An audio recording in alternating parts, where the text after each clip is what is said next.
pembelajaran, kita berdoa dulu. Mbak Putri dipimpin doa. Sebelum memulai pelajaran, mari kita berdoa dahulu. Berdoa mulai. Bismillahirrahmanirrahim. Alhamdulillahirabbil alamin wa bi Muhammadin nabiyyan wa rasulah. Rabbi zidni ilma warzuqni fahma. Amin ya rabbal alamin. Sebelum mulai pelajaran, kita absen dulu ya. Ya. Yang nggak masuk siapa? Ya. Kenapa? Sakit. Ada surat? Ada. Pulang. Ya. Sebelum ke bab 3, kita tadarus dulu, mengaji bersama ya. Dibaca bareng-bareng, ta'awudz dulu. A'udzubillahiminasyaitonirrajim. Bismillahirrahmanirrahim. Kullu nafsin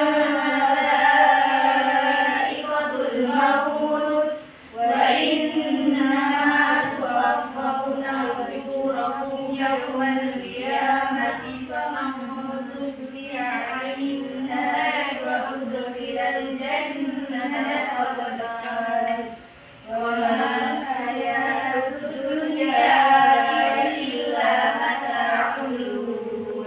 Artinya dibaca, Bella. Artinya, setiap yang bernyawa akan merasakan mati dan hanya pada hari kiamat sajalah diberikan dengan sempurna balasanmu. Barang siapa dijauhkan dari neraka dan dimasukkan ke dalam surga, sungguh dia memperoleh kemenangan kehidupan dunia. Hanyalah kesenangan yang memperdaya. Surat Al-Imran ayat 160. Ayat 185. Masih ingat pelajaran minggu depan tentang apa? Bab Bab jujur. Lawan kata dari jujur? Dusta. Kira-kira dalam 1 minggu ini kamu sudah menerapkan? Sudah praktek jujur? Apa banyak bohongnya? Insya Allah apa? Insya Allah praktek. Praktek. Kamu jujur. Ya. Terus tujuan pembelajaran kita kali ini ada 3. 1, 2, ada 4 ya. Ada 4. Yang pertama adalah menerapkan penyelenggaraan jenazah sesuai dengan ketentuan syariat Islam. Kedua, menunjukkan sikap tanggung jawab dan kerjasama dalam penyelenggaraan jenazah di masyarakat.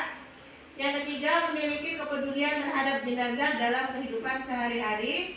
Yang keempat, menjelaskan kandungan dalil nakli tentang kepedulian terhadap jenazah. Itu tujuan daripada pembelajaran kita. Terus ada kata pengantar di sini. Jadi maksudnya untuk mengawali pembelajaran kita, kamu sering kan ya setiap hari, mungkin hampir setiap hari di lingkunganmu ada orang meninggal. Iya, orang meninggal dan sebabnya itu bermacam-macam. Ada yang meninggal karena sakit, ada yang kecelakaan ya. Jadi di situ nanti kalau sudah meninggal pastinya ada pengurusan jenazah. Kalau sudah meninggal pastinya ada prosesi-prosesi yang harus kita lakukan. Terus yang pertama yang harus dilakukan, tindakan pertama saat ada orang meninggal, yaitu yang pertama adalah 1, memejamkan nafas mayat. Yang kedua, menutup seluruh badannya. Yang ketiga, diletakkan di tempat yang aman. Dan yang keempat, kerabat boleh mencium. Untuk yang terakhir kalinya. Di sini selanjutnya perawatan jenazah dibagi menjadi 4. Yang pertama adalah memandikan. Yang kedua, memani. Yang keempat adalah mengubur. Terus memandikan jenazah, di situ ada syarat-syaratnya. Yang pertama adalah Islam meskipun dia beda ras, beda profesi, ya, beda warna kulit. Kalau seandainya dia Islam, berarti wajib untuk dimandikan. Yang kedua, ada bagian tubuh yang dimandikan. Jadi kalau seandainya yang meninggal itu karena kecelakaan, badannya hancur atau apa ya, tapi ada sisa, itu masih boleh dimandikan, ya. Yang penting ada. Terus yang berhak memandikan jenazah di situ yang pertama adalah jenazah laki-laki harus laki-laki juga, selain istri dan mahramnya. perempuan juga selain suami dan mahramnya. Yang ketiga, suami atau istri lebih berhak dibandingkan mahramnya. Itu yang berhak memandikan jenazah. Tapi kalau tidak ada suami, tidak ada istri, dan tidak ada mahramnya, boleh orang lain, tapi disesuaikan dengan jenis kelaminnya. Terus selanjutnya, tata cara memandikan jenazah. Yang pertama dibaca, Mbak Putri.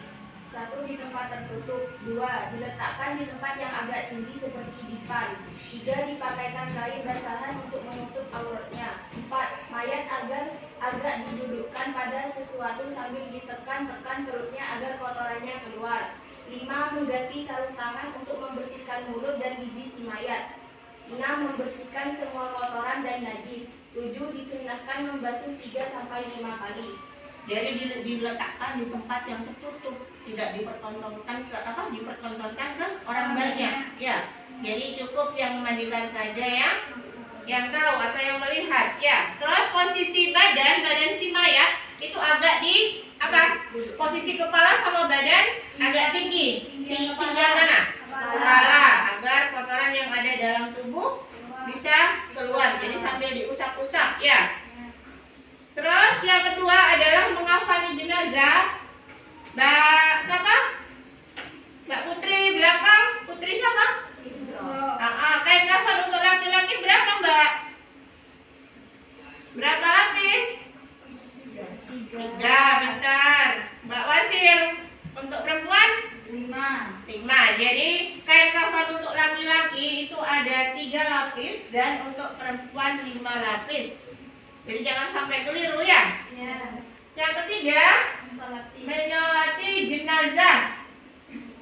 Orang yang sudah meninggal pasti harus disolati kalau dia dalam keadaan Islam, atau orangnya Islam itu wajib disolatkan. Di situ ada sabda Rasulullah Shallallahu Alaihi Wasallam, solatkanlah orang-orang yang telah mati. Hadis riwayat Ibnu Majah.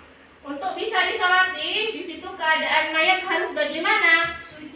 Yang pertama harus suci, baik badannya, kafannya, dan tempatnya juga. Terus yang kedua, sudah dimandikan dan dikafani. Yang ketiga, jenazah sudah berada di depan siapa? Di depan imamnya atau di sebelah kiblat, ya. Terus yang keempat, orang yang menyolatkan atau sebelah kiblat itu sama dengan posisi siapa? Jenazahnya. Terus selanjutnya yang keempat adalah mengubur. Tidak kelihatan. Jadi anjuran dari Rasulullah di situ, jika menguburkan mayat itu harus disegerakan.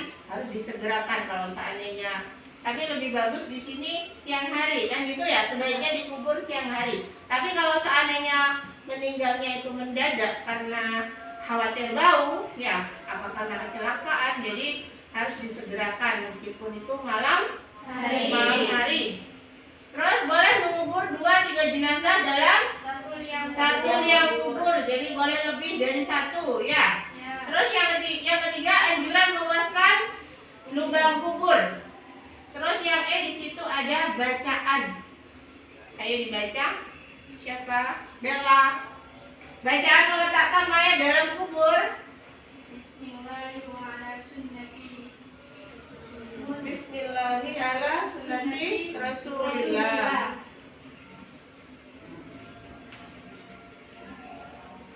Terus di sini ada tugas buat kamu, tugas di rumah, ya.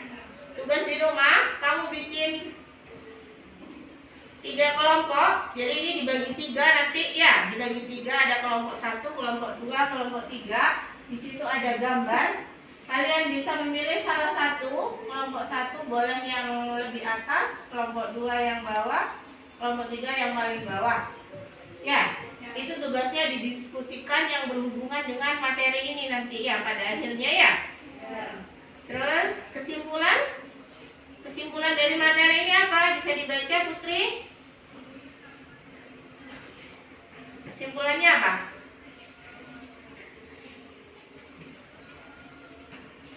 pengurusan jenazah.